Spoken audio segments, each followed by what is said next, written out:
All right, guys, we got this. Let's go. Gun wide trip sweep. Pros X go. On one. On one. Ready? Ready.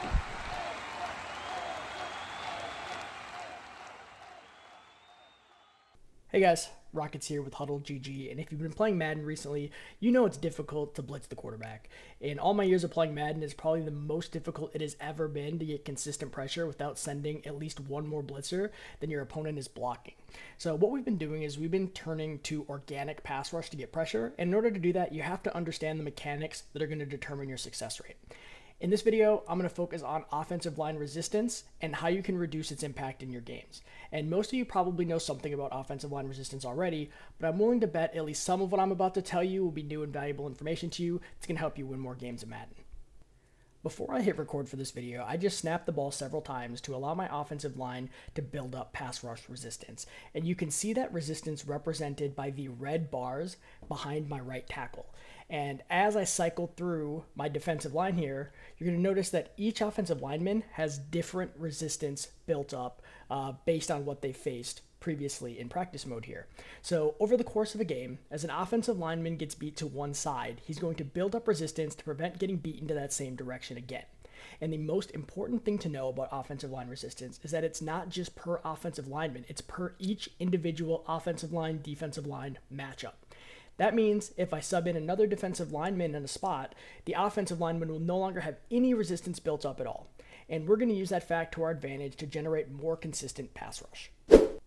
Hey guys, real quick before we talk about how we can neutralize the effect of pass rush resistances, I want to invite all of you to come join us in the HuddleGG Discord server. It is completely free, and over 5,000 of you are already in the server with us. So if you want to be around players that take Madden as seriously as you do, come join us. Feel free to ask questions, or just come hang out and talk Madden strategy with us. If that sounds like something you're interested in, go to HuddleGG/Discord, or just click the link in the description. And again, it's completely free to join the Discord. All right guys, let's get back to it. So as I mentioned, the easiest way to wipe out offensive line resistance is just sub someone else in.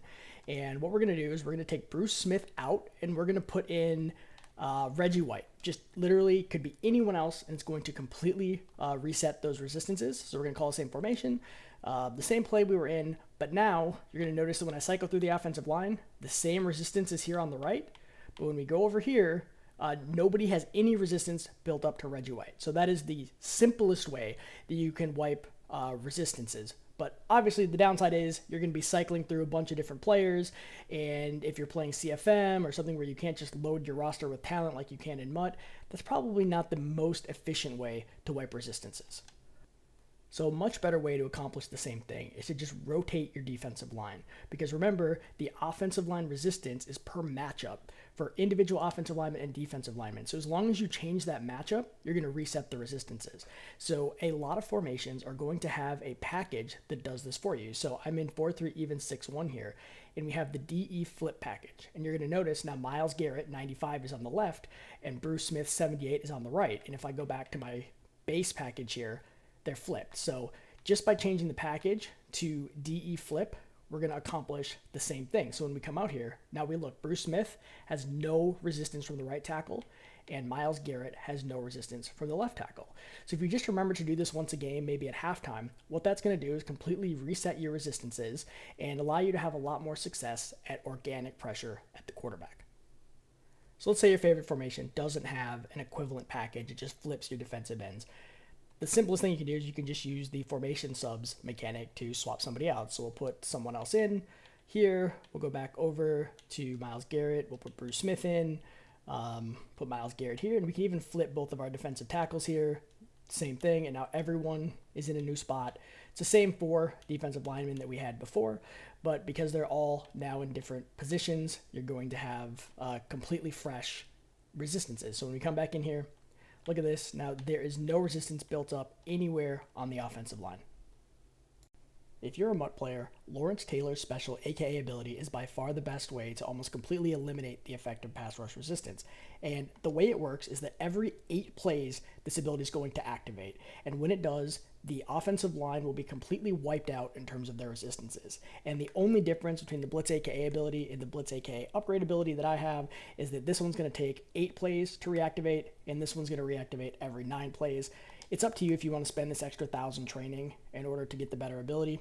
It's not really a huge deal either way. But I will say it is 2 AP, so keep that in mind. But if you are scheming around organic pass rush, it's hard to find a better way to spend that AP. I subbed everyone on the defensive line back in their original position, so the offensive line will have pass rush resistance built up against them. What we're going to do is we're going to sub in LT at the middle linebacker position here, and what you're going to notice as soon as we come on the field, the entire offensive line's resistance is wiped out against everybody because of LT's ability. And again, that is just going to keep firing all game long. You don't need to sub anyone. You don't need to rotate anyone. What this is going to do is it's going to completely wipe out the offensive line pass rush resistance every time it fires, and it's going to limit the offensive line's ability to slow down your organic pass rush all game long. If you found this interesting and you want to learn how to mix in organic pass rush as part of a cohesive scheme, check out Pickham's Las Vegas Raiders defense over on HuddleGG. It's going to explain all this stuff in way better detail than I ever could explain it to you guys. It's going to give you the base defense formula in a variety of different formations. It's going to give you defenses versus the most popular formations that you're likely to see. Pickham's constantly adding new plays to it, and even if organic pass rush isn't really what you're looking for, there are standard blitzes that are going to come through in the gaps and things that you're used to, but really the organic pass rush and the coverage behind it are what make this defense special, so strongly recommend it. This is something you're interested in, again, head over to HuddleGG and check out Pickham's Las Vegas Raiders. But appreciate you guys watching this video. Hope some of you guys joined us in the Discord, and we will see you in the next one.